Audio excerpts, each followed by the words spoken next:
Hey, Simplifiers, it's Evan Umberger. Today we have a PhD leadership coach who happens to be my aunt. Rhonda Ellis is joining. She has been an incredible cheerleader in my life for decades, and I'm so excited for you guys to hear from her. She has an incredible perspective about being an organizational leadership coach and being able to also help on the well-being side and how that all intersects and how you can be able to take tiny tweaks to impact your life. So buckle up and enjoy this conversation. What you guys may or may not know about Rhonda is she's had such a really unique career path. There's been so many things I've just been able to take what she's, been creating her own research. She's been distilling down things and going, okay, what's too much or what's extra and what needs to be, the key essentials. And so I'm able to go, oh yeah, I got to implement that. That's a really good point. So, some things that we want to talk about today are, tiny tweaks. We want to talk about leadership. We want to talk about less is more and how that can impact your life, how that impacts your business. And so, Rhonda, thank you so much for saying yes and being able to spread those good seeds because you've got a lot of them. Yep. Here to spread the radishes, get the seeds going and get the radishes growing. So that's what it's all about. So do you mind just sharing just a little bit about your career path and how you kind of navigated to where you are today? Yeah.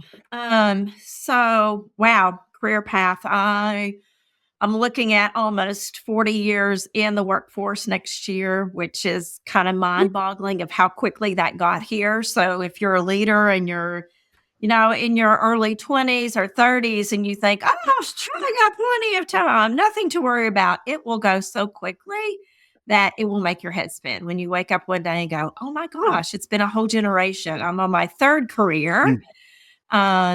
So this is my third career as a leadership development coach and also corporate well-being coach. I spent 10 years in physician practice management. I spent 22 years in higher education. So I'm a retired professor.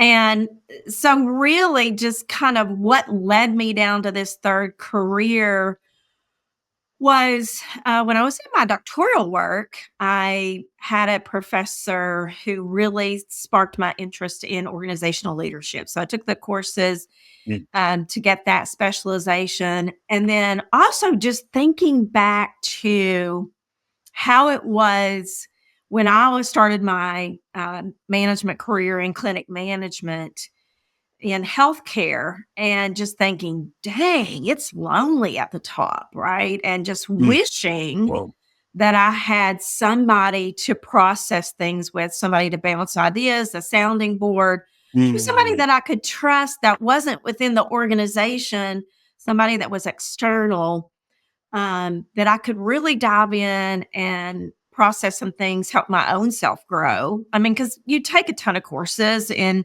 higher ed, but where they really don't teach you how to be a leader.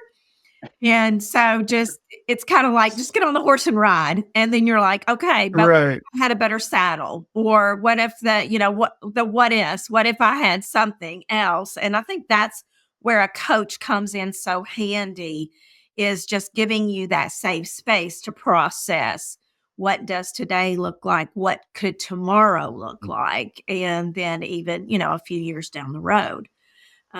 So that's kind of what sparked my interest in coaching, is just thinking about wishing I had that whenever I started my career.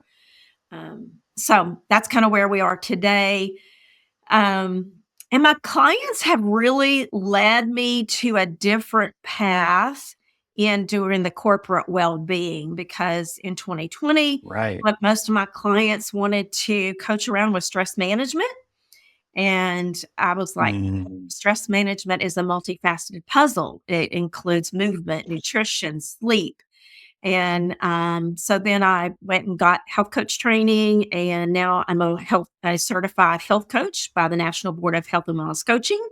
And so that is really driving where my career is in um, helping organizations, really small to mid-sized organizations, be more intentional about Mhm. their wellness programs and just bringing that to the forefront because we spend at least a third of our waking hours in the workplace. And that's, we need to be talking about it and we need to be demonstrating it as leaders. So, Right. And then modeling and going, okay, I've got to practice what I preach. I need to be able to do these things because what you don't replicate, you don't duplicate. yeah. Like whatever you don't model, you're not able to trickle down and you're not able to show this is how we're going to do things moving forward.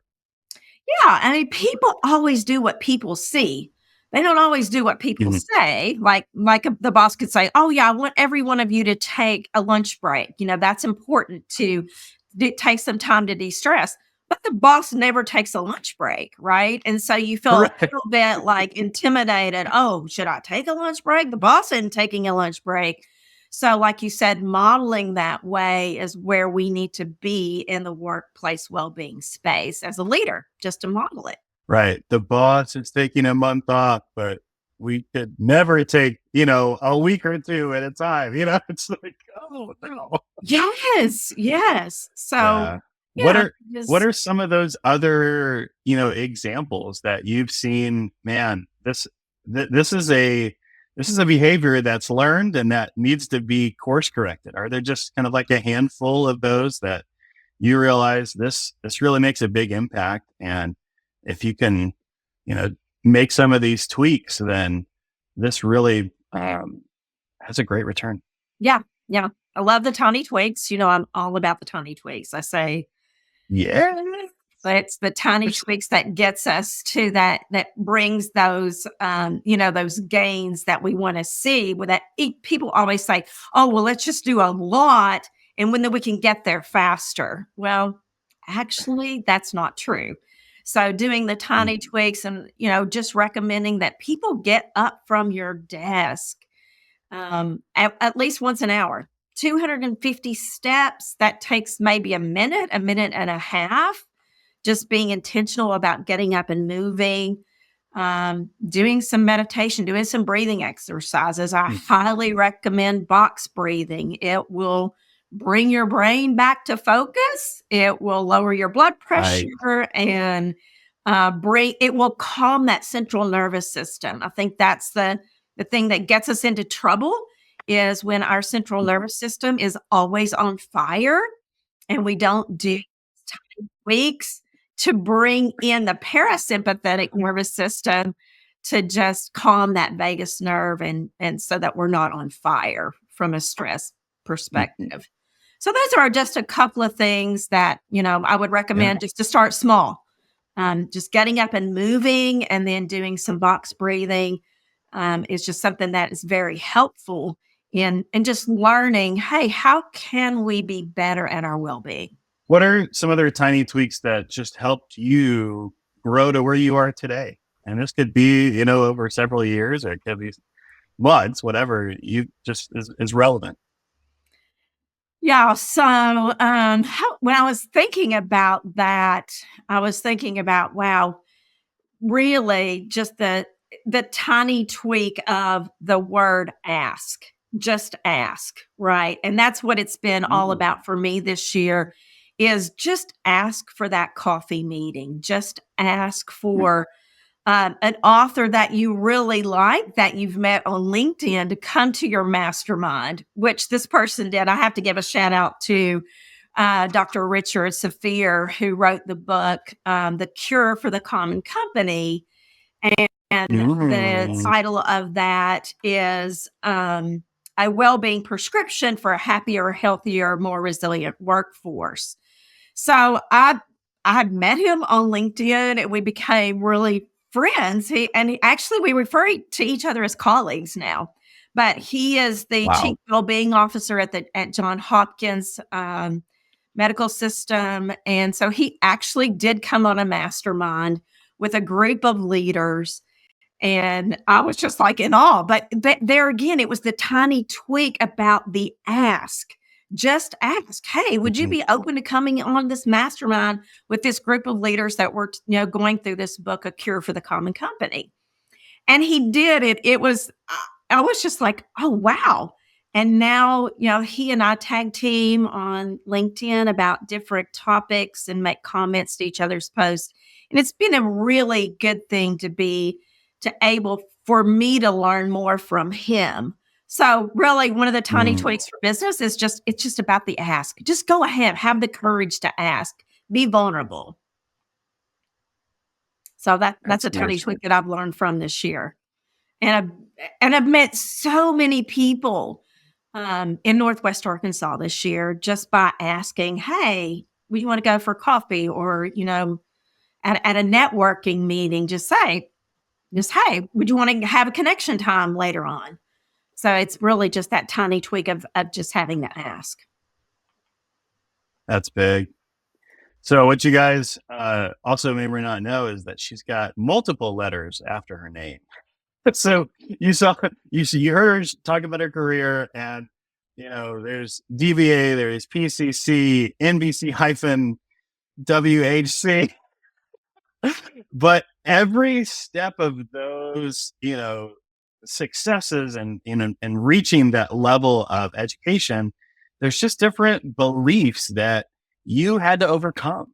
I mean, you had either ideas or mindsets that you were able to really break through. You had external Mhm. forces or beliefs that you're like, oh, I could never fill in the blank. And then you were able to come out on the other side. So, what were, a couple of stories of just those beliefs that you were able to overcome? Yeah, man, I remember the dean when I was at Harding University saying, "Hey, if you want to stay with us, you're going to have to get your doctorate."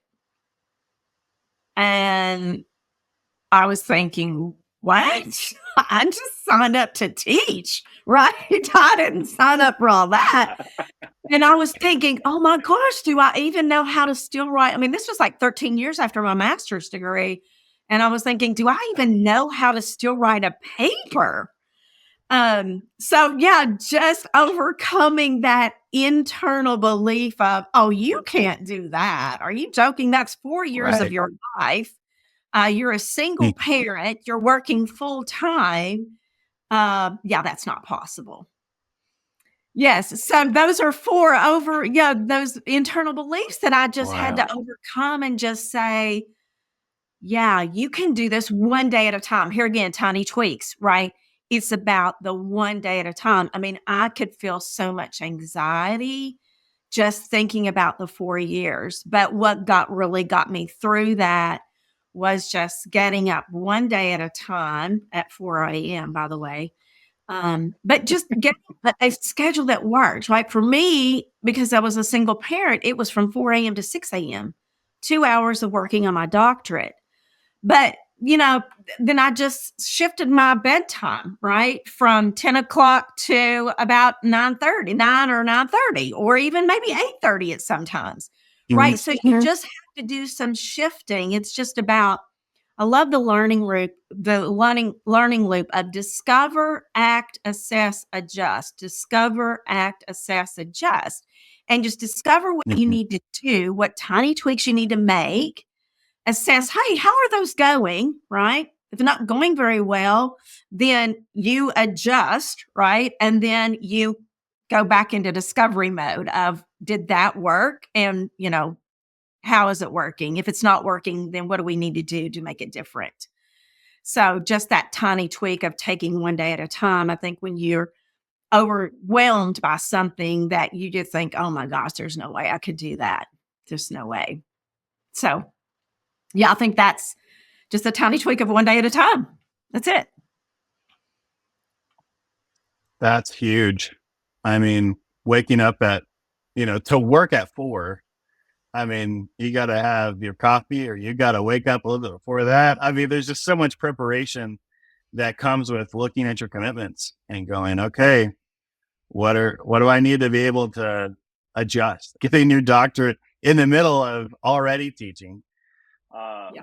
were there any others as you've been, in the last 4 years, you've been on this path towards corporate well-being that, it's either, an internal or external situation that Mhm. you didn't think was possible and you're able to break through. Yeah, I think another thing that leaders have to break through from is, "Oh, I got this. I don't need to learn Mm, anymore." And that's something that, like, in getting my PCC, the professional certified coach, going from ACC to PCC, set the last thing that you do is sit for the exam. And this is like crazy, but I failed the exam the first time. And I really had doubts of, does this mean that I'm oof, a terrible coach because I failed an exam, an assessment? And I was like, no, I'm not going to do it again. mm, But then just having to go, no, you can do this, right? And then just signing up right. a study group. Here's the thing, here's another tiny tweak, right? So do I want to move forward or do I just want to stay where I am? And so for me, I'm like, no, I want to move forward. What tiny tweak can I make? The tiny tweak was to sign up for a study group. And to sign Mm, up for the study group, I did that for 4 weeks and then I passed. So, it's one of those awesome. things. Yeah, it's one of those things where you're going to encounter some obstacles, but having the courage to say, okay, what is happening with that obstacle? And what do I have to do? What behavior change do I have to make in order to overcome that? And I think that's the biggest thing is, you know, that was that was last June. And Hmm. then this that was in 2023. And then this year, taking the National Board of Health and Wellness Coaching exam, can you imagine the stories that I was telling myself because I had already Right. failed CC, right? Oh, Holy smokes, do I even want to open myself up, right? To mhm. maybe failing it again, another exam, right? An assessment. 'Cause I'm not a good test taker, and which is true. But we do have tools. So here again, I signed up for a study group before I took the exam. There you go. There And you so go. that's a learned behavior, right? So learn from your mistakes. So I signed up for a Yep. study group and passed it with flying colors the first time. So, it's just those, what do you learn? Those behavior changes that you learn from and those tiny tweaks that you make in order to be an overcomer and to learn some wisdom. Um, you know, Wise and in touch. That's wiseandintouch.com. And that's my website address, and just gaining wisdom, right? And being really Mhm. intentional to what you're up against. So, yeah. What would you say is like the best piece of leadership advice that you'd like to share? It could be something that you've been crafting. It could be something that you've heard that's really been impactful for you. Yeah, I love gaining wisdom from my clients, and really the best leadership advice that I could give is just give yourself some reflection time. And because when I see clients honor the reflection time, and it could be daily, it could be weekly, it could be monthly, and just asking themselves, what's going well, what's not going well, what behavior change do I need to make in order for things to be different. Um, that's the best leadership advice I can, is just to give yourself some reflection time. Here again, that's a tiny tweak. Just Yeah. even if it's 5, 10, or 15 minutes a day, it could be at the end of the day. It doesn't happen at the end of the day for me because I'm exhausted at the end of the day. It happens the next morning for me. Quite There you frankly, go. just shut the computer, get outside, get in nature, take a 15 or 20-minute walk and just decompress. Touch some Uh, grass. yeah, touch some grass, get barefooted and get it again, right before you go cook supper, whatever. But that's just the best leadership advice is give yourself that gift of reflection because it's in that Mm, wisdom where of that reflection time that we know what's happening. We live in a go, go, go, go, go, go society. And we never mm, think about the being. We're always about the doing. And, just giving yourself reflection of, who do I want to be? And what do I want to be more of? So that's the best leadership advice that I have been able to practice and see my clients have the most gains from. What about even on a monthly or quarterly, yearly basis? How much time do you suggest for those types of, bigger maybe course corrections, or what do you suggest on that level? Yeah, so quarterly, it's always going to be based on goals, right? You set some goals, like how many people you want to contact, or, are there things that you want to write, or whatever it is. And just going back on a quarterly basis. If you wait till annual, I'm sorry, you missed the boat, right? Because Yeah. if you're waiting to do that on an annual basis, not that annual's not good, but really, that quarterly and even maybe a monthly is just looking at those goals that you set and reviewing those to see where am I? And no shame brought on something that a goal that you didn't reach. But here again, go back to Mhm. that learning loop of discover, act, assess, adjust to help us, do something different. So what would you, if you could, just go back in time and tell yourself in order to break through earlier or faster? Yeah. Yeah. I think it's just be bold. Just be bold, right? Brag. Good grief. People don't know what you're doing or what you up to or the value that you're adding unless you tell them, right? People don't know what they don't Mhm. know. And unless you're telling them and being bold and bragging about it, then you lack a chance to deliver a message that could change someone's life for sure. It's not like a coulda, shoulda, woulda kind of No, mentality. It's kind of like, what's possible if you were bold? right. Yeah, You know, it's like, exactly. what kind of trajectory path would have changed? And we don't quite know, but there's enough that you can be able to realize just the value of being bold to take that ask and Mhm. move forward. And like you said, to coffee for an event, or to, even have a virtual coffee if someone, they're not nearby. Yes. Those are huge things that will take the next step. And just like you said, reflecting on what are ways that you could improve, what are, the metrics that you need to evaluate, and look back and go, okay, if I was a little bit more bold, then I could have, you know, adjusted, and maybe I would have gotten there faster. Maybe it would have happened earlier, but ultimately it's like you've got these like cycles of momentum, and it's not Yeah. always just up and to the right, all the time. Um, but there are, times where being bold needs to be up front, and then there's holiday times, and you're planning for the next quarter or whatever the Mhm. case may be. Yeah, and the ask for me has just been this year. I mean, I've really like that has been my word of the year for this year is just ask. Ask, ask, ask, ask, ask. Don't go back into some of those beliefs, but just ask. That's what you have to do is ask. The worst that they can say is no. Who cares?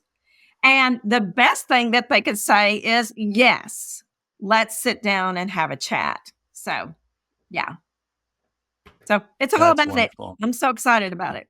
Do you have any projects or anything that's upcoming that you're working towards, or you're excited about, or research you're doing right now? Yeah. Anything I want to brag about? So I'm in the middle. It's funny that you should ask. This week, I'm finishing the CDC Work at Health health program. and I will receive a certification for the Work at Health Scorecard. And that's in order to help organizations to either start or enhance their wellness programs. And there's only one other organization. So I'm taking an organization through that Work at Health Scorecard. And I got to give a shout out to the Washington County EOA Children's Services, who are really dedicating 2025 to health and well-being. So taking them through the Work at Health Scorecard, and there's only one organization in Arkansas. Other organization that's done that and that's Nabholz Construction in Conway. And they started it in 2007. They've seen amazing results in people getting off of blood pressure medicine, reducing their insurance claims. Whoa. I mean, a ton of things that they've seen.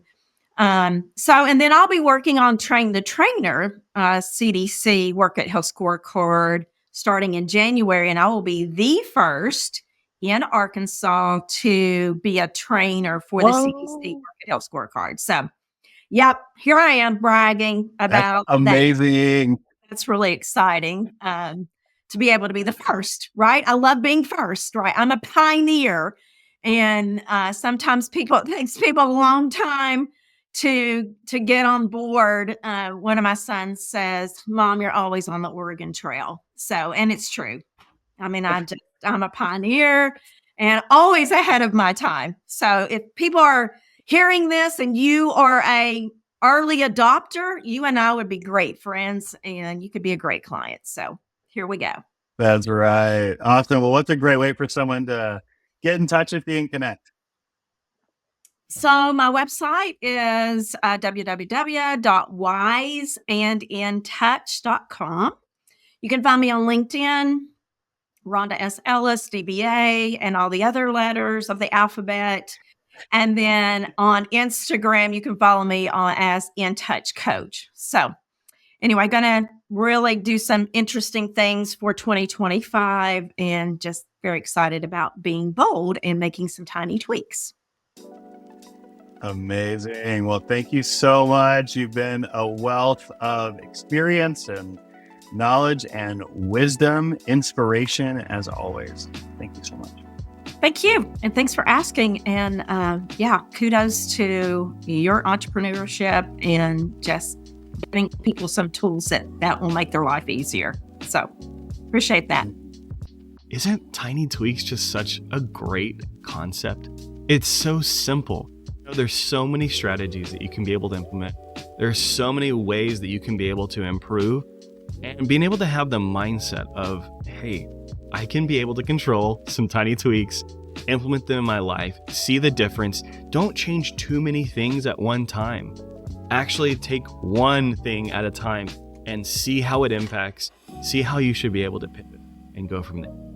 And speaking of tools, I've been working on something for a while. This is going to be a mixture of proven frameworks, systems, and solutions to be able to help you with your leadership and marketing. So just wanted to throw that out there so that you're able to know something's coming, and I cannot wait for you guys to be a part. Until next time, keep it simple, Saints.